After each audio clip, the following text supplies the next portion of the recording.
তিন ব্যক্তির কোরবানি কখনো আল্লাহর দরবারে কোরবানি কবুল হবে না। 1 নম্বর, যারা সুদখোর তাদের কোরবানি অবশ্যই কবুল হবে না, এবং সুদখোরদের কোরবানির গোশত যে খাবে সেই গুনাহগার হবে। 2 নাম্বার, যাদের নিয়ত ভালো না, যেমন প্রতিবেশীদের এই মাংস দিবে না,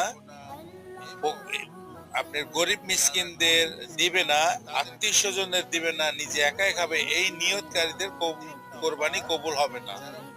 3 নাম্বার হচ্ছে যাদের অবৈধ সম্পদ, যেমন চাঁদাবাজি, মানুষের টাকা পয়সা লুণ্ঠন করা, অবৈধ জমি বিক্রয় করার টাকা, অবৈধভাবে মানুষের এই বিভিন্ন ধরনের ঠেকবাজি, চাঁদাবাজির টাকা কবুল হবে না।